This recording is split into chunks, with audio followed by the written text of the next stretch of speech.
Collègues et amis, merci de vous joindre à nous dans cette conversation avec Violette Bafour et Otto Charmer et moi-même, Laurel Patterson.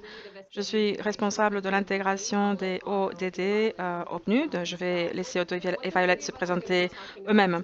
Ce dont nous allons parler tous les trois aujourd'hui, c'est la transformation des systèmes et comment identifier, comment commencer à remarquer les points potentiels de changement que nous appelons point d'acupuncture pour le changement. C'est quelque chose sur laquelle Otto a beaucoup écrit. Je veux commencer par une réflexion sur une lacune que nous explorons dans le système onusien et nous pensons que c'est une partie importante de la conversation que vous devez également faire avancer avec vos groupes d'intérêt et vos collègues.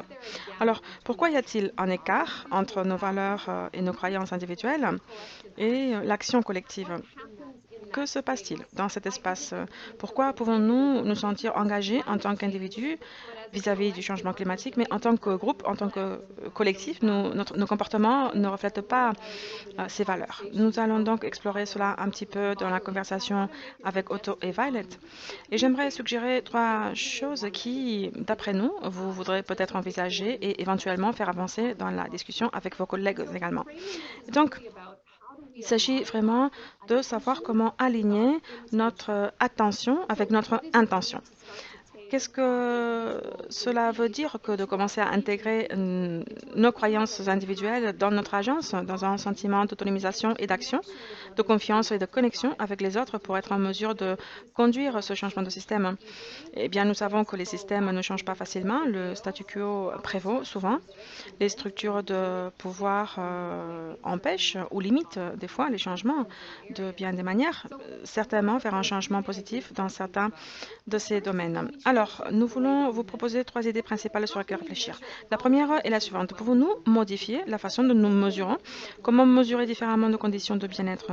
Vous pourrez peut-être envisager des mesures autour du bien-être psychologique, de la richesse temporelle ou la pauvreté temporelle et la vitalité communautaire. Qu'est-ce que cela veut dire dans votre contexte? Comment le mesureriez-vous? Parce que parfois, nous avons besoin des données, des preuves qui sous-tendent ces concepts et ces idées pour pouvoir agir. Le deuxième concept est quelque chose sur lequel nous travaillons également au PNUD et dans le système onusien. Comment créer des espaces ouverts qui soient des espaces multipartites afin que nous puissions commencer à discuter ouvertement de ces défis? Comment mettre en place un processus de participation qui améliore non seulement votre agence individuelle, mais aussi celle des autres? Comment créer et conserver ce type d'espace, comment faire cela activement avec vos groupes d'intérêt en même temps. Et encore une fois, nous serions heureux, après cette conversation, de partager plus de détails sur ce dont nous allons discuter dans cet espace. Et troisièmement, il est important de ne laisser personne de côté. Ceci est essentiel pour la décennie à venir. C'est notre défi pour vous, quelque chose dont Violet et Otto vont parler aussi. C'est ce concept de compréhension des systèmes depuis la périphérie. Qui n'écoutons-nous pas? Où sont nos angles morts et comment commencer à être à l'aise avec le niveau d'inconfort pour vraiment écouter cet espace, amener les gens dans ce collectif? Sans notre capacité à faire cela, nous pensons qu'il sera fondamentalement impossible de conduire le changement. Donc, ce sont quelques réflexions initiales. Et Otto, je vous cède maintenant la parole. Merci, Laurel. Vous avez mentionné cet écart entre savoir et faire. Nous savons tous qu'il existe et collectivement, nous l'adoptons, tous collectivement. Je pense que c'est vraiment quelque chose que nous devrions considérer. Nous voyons une situation dans la plupart des grands systèmes aujourd'hui où nous mettons en œuvre collectivement ce que personne ne veut. Disons, nous adoptons collectivement des résultats dont personne ne veut.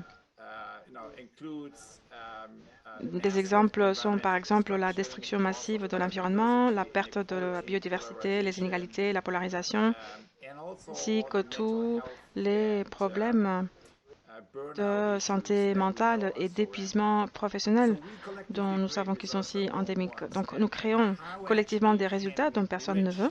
Alors, comment pouvons-nous réellement combler ce fossé entre savoir et faire, comme vous l'avez très bien dit?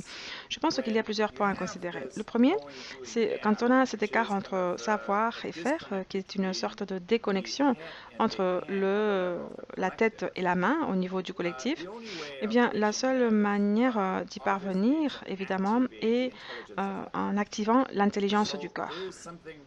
Il y a donc quelque chose que nous devons faire en termes du leadership.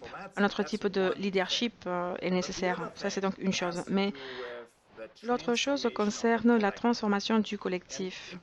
En particulier, je dirais que c'est la transformation de notre économie.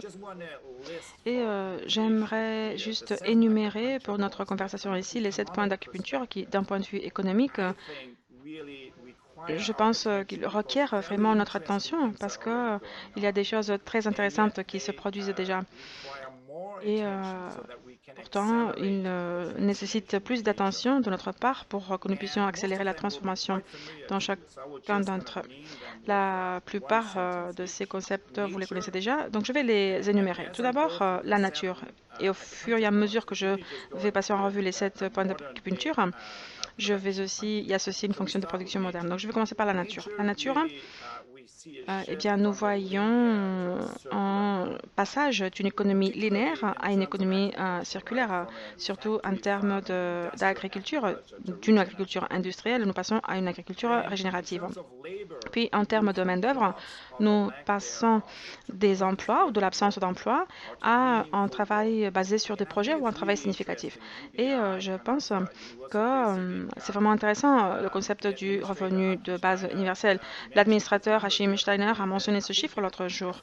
Je pense qu'il a dit qu'une fraction de la dette du Sud mondial, qui en 2020 a été transférée aux institutions financières du Nord mondial, du Nord global, aurait était suffisante pour couvrir le revenu de base universel, essentiellement pour la population du Sud global. Je pense que ceci arrivera. Il s'agit tout simplement de savoir quand. Et c'est un point de levier ici important. Le capital, de l'extraction à la régénération, ce qui veut dire que nous allons nous concentrer sur la régénération de nos communs écologiques, sociaux et culturels. Ensuite, la technologie est le numéro 4 de la diminution de la créativité aux technologies qui améliorent la créativité.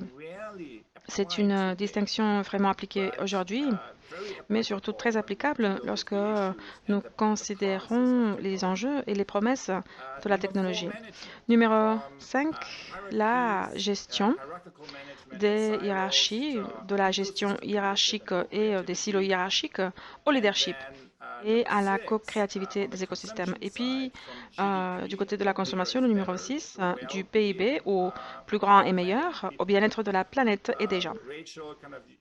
Vous avez mentionné la question du temps, le temps en tant que dimension. Eh bien, si vous allez au Bhoutan, ils ont les métriques sur le bonheur national qui incluent le temps, effectivement, donc comme étant une ressource clé. Nous avons l'index IDH et dans le système onusien et d'autres métriques.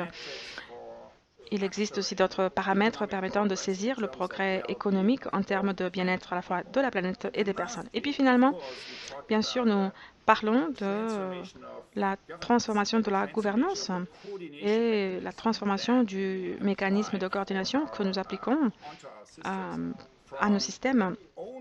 Et donc, nous passons de la seule dépendance des marchés et des hiérarchies à ce que nous appelons action collective basée sur la conscience. Et j'entends par là le rapprochement des parties prenantes clés du système et les amener dans un voyage de recherche approfondie sur ce qui fonctionne, ce qui ne fonctionne pas dans le système actuel et de la manière dont nous pouvons réaligner l'attention et l'intention de ce système vers la création de résultats qui correspondent davantage à l'intention des principaux acteurs dans ce système. Voilà, ça c'est quelque chose que nous voyons déjà et nous voyons cette sorte d'agriculture soutenue par la communauté. Nous voyons également à une échelle macro, comme l'accord de Paris. C'est vrai que nous en sommes encore au tout début, mais c'est une dimension de l'évolution de la gouvernance qui est vraiment au cœur de la transformation actuelle dans laquelle nous nous trouvons tous. C'est tellement intéressant, Otto. Merci. Parce que travaillant au Libéria et ayant travaillé dans différentes parties du monde, dans le domaine du développement, c'est exactement ce sur quoi le PNUD se concentre maintenant. Nous travaillons plus intensément par rapport à cela.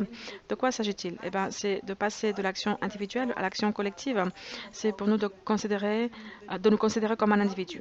Et comment bâtir des partenariats pour influencer les bonnes choses pour le changement? Je pense que c'est ce que nous faisons au niveau national. Pour nous, le point d'acupuncture du PNUD requiert la constitution de coalition pour le changement et la transformation. Et ici, j'aimerais poser une question. Comment pouvons-nous faire cela au niveau pratique dans les pays? Et nous voyons également au niveau des entreprises. Eh bien, je pense que pratiquement, en regardant notre expérience ici, c'est en regardant en dehors du PNUD. Nous devons et nous utilisons des approches qui tirent parti, qui profitent de notre travail pour le multiplier pour la transformation. Qu'est-ce que cela veut dire? Eh bien, je vais vous donner un exemple très pratique. Pour nous, au Libéria, la question la plus récente sur laquelle nous travaillons actuellement pour mettre en pratique ce que nous avons dit avant, c'est identifier la question de la participation des femmes dans la sphère politique. Il s'agit d'un changement fondamental au Libéria, où nous avons soutenu les homologues nationaux, la commission électorale ainsi que la société civile pour changer les lois électorales. Ici, ils demandent un quota de 30% de femmes qui participent à la prise de décision politique. Cela peut sembler peu, mais ici, c'est beaucoup. C'est suffisamment significatif pour que nous voyions déjà une certaine résistance. Alors, ce que nous faisons, c'est construire des homologues nationaux de soutien pour qu'ils puissent construire leur coalition. Et nous, en tant que PNUD, nous construisons un partenariat avec nos autres partenaires de développement dans les pays pour soutenir ce mouvement national et conduire ce changement. C'est donc un exemple typique de ce sur quoi nous travaillons actuellement et de la manière dont nous construisons des partenariats pour avoir une influence positive pour la transformation que nous souhaitons voir. Violet, merci. Vous avez expliqué très clairement et de manière pratique et appliquée la façon dont ces coalitions doivent être considérées, entretenues et soutenues. Otto, revenons à un point intérieur que vous avez mentionné. Je pense que notre public comprend très bien cette idée de la formation de coalition. Alors, vous avez parlé de cet écart entre la tête et les mains, et vous avez dit que la solution se trouve dans le cœur. Et j'aimerais soumettre à votre considération quelque chose qui est un peu radical. Et c'est un travail que nous explorons maintenant avec nos collègues du système onusien qui consiste à essayer de réinventer le rôle de la passion, de l'émotion, du sentiment dans les systèmes en mutation. Je pense que vous avez souligné le fait que, sans cela, les systèmes ne changent pas. Je pense que nous ne pouvons pas penser à aucun mouvement social, à un changement majeur dans la société qui se soit produit sans émotion, sans cœur et sans la passion et le sentiment et l'engagement d'un collectif, d'un groupe. Et voilà, quelque chose qui aille au-delà de ce qui peut être mesuré. Ou ce qui peut être mis en place dans un certain délai. Et c'est quelque chose que nous considérons vraiment nécessaire dans le système onusien. Alors, Otto, voici ma question. Après toutes les perturbations du Covid, les gens sont fatigués. Le Covid est une opportunité de changement et de transformation, nous le savons. Nous comprenons que les gens sont fatigués et nous leur demandons cependant de se montrer pleinement. Nous leur demandons de se montrer avec tout leur être, leur cœur, leur passion. Quels seraient vos conseils ou vos idées et réflexions sur ce qu'il faut pour soutenir ce type de mouvement et d'action collective? Eh bien, c'est intéressant, Laurel. Le problème aujourd'hui, ce n'est pas que nous n'avons pas d'émotions dans nos systèmes. Le problème, c'est que nous avons des émotions destructrices. C'est la haine, ce n'est pas de la compassion ni de l'empathie. Et pourtant, nous, en tant qu'êtres humains, comme tout type de système, nous sommes capables de ressentir les deux choses. Cela fait partie de nous, nous le savons, dans notre vie. Et donc, par rapport au leadership, qu'est-ce que le leadership? Pouvons-nous activer, pouvons-nous créer des environnements Violette, qui fasse ce dont vous avez parlé, c'est-à-dire construire des coalitions pour la transformation. Donc la polarisation que nous constatons dans tant de pays progressés, cela ne disparaît pas, cela progresse. Alors comment pouvons-nous répondre à cela avec des infrastructures qui activent la capacité humaine à co-ressentir, à vraiment se connecter? J'aimerais partager avec vous une expérience. Je vais terminer par une question à vous, Violet, parce que cela fait longtemps que je fais cela, c'est-à-dire cela fait longtemps que j'aide des groupes avec différentes parties prenantes qui ont des intérêts très différents, voire conflictuels des fois. J'aide donc ces groupes à passer d'un niveau plus antagoniste à un mode de fonctionnement plus coopératif. Et c'est difficile à faire. Mais l'astuce n'est généralement pas de parler d'émotions, de toutes les belles valeurs que nous pouvons partager ou pas, ou d'idéologie, parce que les idéologies seront différentes. Mais ce que j'ai trouvé être très efficace, c'est d'amener les gens en voyage, c'est-à-dire de leur permettre de rencontrer d'autres personnes, particulièrement en marge du système, et qu'ils les voient avec leurs propres yeux, pour qu'ils apprennent à écouter, à dialoguer. Et cela déplace instantanément la conscience d'une vue en silo qui consiste à dire moi, à une conscience d'écosystème. Et je commence à voir comment involontairement mon propre comportement a un impact sur une autre personne. Et cela crée un environnement plus co-créatif. Et c'est ce que j'ai vu quand on sort de notre propre bulle, quand nous sortons de notre propre silo et que nous nous rassemblons sur le terrain et que nous activons nos champs les plus profonds de co-détection et d'écoute. Ça, c'est difficile à faire car souvent les infrastructures de soutien manquent. Alors ma question pour vous est la suivante. Est-ce que vous avez vu cela se produire quelque part? Vous avez mentionné deux exemples. Vous avez parlé du leadership des jeunes et des femmes. Alors, quelles sont les conditions favorables à cela? Et qu'est-ce qui vous manque? Disons, si nous considérons le siège de l'ONU ou d'autres sièges, que manque-t-il sur le terrain pour que cela se produise plus à grande échelle? Merci, Otto. C'est une question incroyable. Je dirais peut-être deux choses. Pour nous qui travaillons au niveau du pays, vous avez tout à fait raison. Faire ce changement, réunir des groupes différents pour co-créer, n'est pas une tâche facile. Je ne dirais pas que c'est stimulant, difficile ou un challenge. Non, je dirais que c'est une tâche qui n'est pas facile. Et ce que nous faisons ici au Libéria, c'est, avec les deux exemples que j'ai donnés, nous posons une question, c'est-à-dire, quel est l'avenir que vous voyez pour le Libéria? Et ici, nous utilisons le terme Maman Libéria. Alors nous leur demandons, quel est l'avenir que vous voyez pour les jeunes de Maman Libéria? Comment voyez-vous cet avenir? Comment pouvons-nous co-créer cette vision ensemble ou ce chemin ensemble pour arriver là où on veut arriver? Car le plus souvent, ils ont la même vision. C'est les émotions, et vous l'avez très bien dit, les émotions négatives qui proviennent de différents intérêts divergents qui s'opposent et qui créent ce bruit. Alors, comment pouvons-nous exploiter et raviver l'émotion positive, l'énergie et le patriotisme, vraiment, qui animent le développement durable? Et c'est ça que nous exploitons. Je pense que ce que fait le PNUD, et nous avons besoin de plus de ce type de choses, je dirais deux choses. D'une part, je dirais que les initiatives de création de sens que nous faisons maintenant, non seulement au PNUD, mais dans l'esprit de construire des coalitions pour la transformation, eh bien, nous avons besoin de cela, non seulement dans l'ONU, mais aussi au-delà de l'ONU, dans nos partenaires nationaux, dans la société civile, afin de créer ces mouvements puissants qui nous permettent d'avancer dans la bonne direction. Ça, c'est une chose. L'autre chose, je dirais,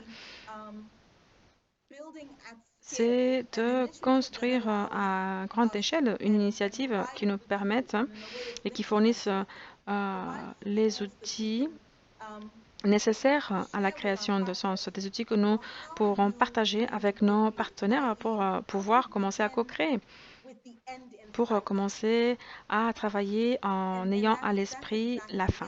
Et c'est exactement ça. Comment arriver à cette partie où l'on peut dire ça, c'est la vision que nous voulons, que ce soit au Libéria, au Rwanda ou au Tadjikistan. Voilà, c'est cette vision que nous voulons. Et maintenant, comment pouvons-nous y arriver? Parce que c'est un parcours continu, c'est un voyage continu. Et là, on doit exploiter l'énergie positive et l'émotion positive qui est si nécessaire pour conduire ce changement. Avec ça, Laurel, j'espère que je vous ai donné suffisamment d'éléments pour que vous puissiez nous aider au niveau du pays. Violet et Otto, merci beaucoup. Voilà, nous avons dit beaucoup de choses en 15 minutes, mais pour les collègues qui nous regardent, j'espère que cela vous donnera une idée de ce que nous pensons. J'espère que cela vous donnera également une bonne idée de certains des points d'entrée, ces points d'acupuncture, ces coups de pouce dans certains domaines qui, d'après nous, ont le potentiel de transformer les systèmes. Et j'espère que nous vous avons également donné les moyens d'agir dans cet espace également, de créer ces espaces pour vous-même et pour les autres et d'être courageux. Posez-vous ces questions difficiles de savoir qui n'est pas autour de la table. Et comme je l'ai dit, vous avez commencé votre propre chemin à cet égard et amener des collègues avec vous. Je pense que c'est ce que nous devons faire dans cette décennie de l'action. Alors, Violet, Otto, merci beaucoup à tous les deux et merci à tous les collègues qui nous ont écoutés. J'espère que vous avez apprécié cette conversation et que vous passerez une bonne journée et un bon après-midi là où vous vous trouvez.